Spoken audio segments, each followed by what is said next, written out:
Assalamualaikum warahmatullahi wabarakatuh. Halo semuanya, perkenalkan nama saya Hadistia Salsabilan Ramadhani dari kelas 12 MIPA 6. Di sini saya akan menjelaskan tentang akuntansi sebagai sistem informasi. Apa sih akuntansi?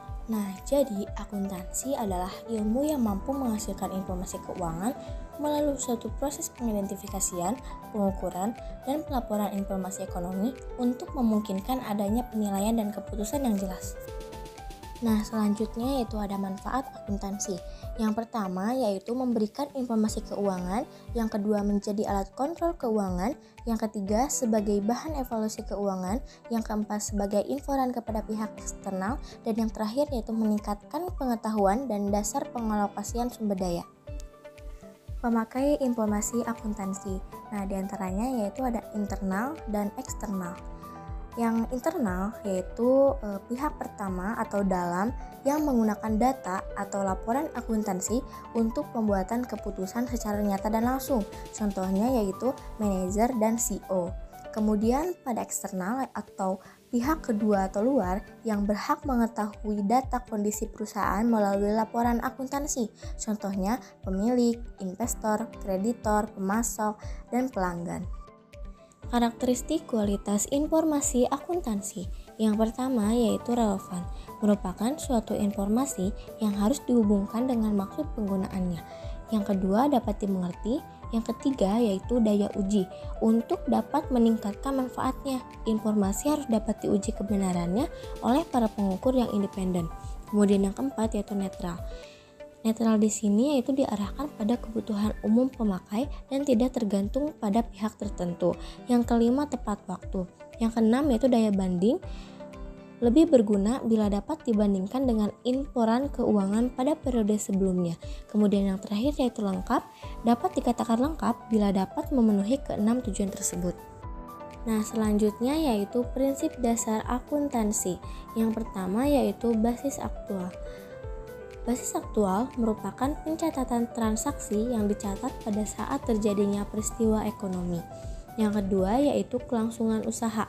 Kelangsungan usaha merupakan perusahaan dalam melakukan kegiatan usahanya, tentunya berupaya untuk melaksanakan kegiatan perusahaan secara berkesinambungan atau terus-menerus. Yang ketiga yaitu kesatuan usaha. Kesatuan usaha merupakan suatu kesatuan ekonomi yang terpisah dari pihak yang berkepentingan dengan sumber perusahaan. Yang keempat ada pengaitan biaya. Dan yang terakhir yang kelima yaitu harga perolehan. Harga perolehan merupakan setiap transaksi pembelian barang harus dicatat sebesar harga perolehan. Bidang akuntansi. Yang pertama yaitu akuntansi keuangan. Bidang ini menangani masalah pencatatan transaksi dalam suatu perusahaan. Yang kedua yaitu akuntansi pemeriksaan. Bidang ini menangani suatu pemeriksaan atas catatan akuntansi secara bebas. Kemudian yang ketiga akuntansi biaya. Bidang ini menekankan masalah penetapan dan pengendalian. Yang keempat yaitu akuntansi manajemen. Bidang ini menggunakan data historis maupun data tafsiran untuk membantu manajemen dalam operasi sehari-hari dan perencanaan operasi mendatang. Kemudian yang kelima yaitu akuntansi perpajakan. Bidang ini mencakup penyusunan surat pemberitahuan pajak serta mempertimbangkan konsekuensi perpajakan dari transaksi usaha yang direncanakan. Yang keenam yaitu akuntansi anggaran. Rencana operasi keuangan untuk suatu periode tertentu dan menyampaikan data perbandingan dari operasi sebenarnya dengan rencana yang telah ditetapkan. Kemudian yang ketujuh, akuntansi pendidikan.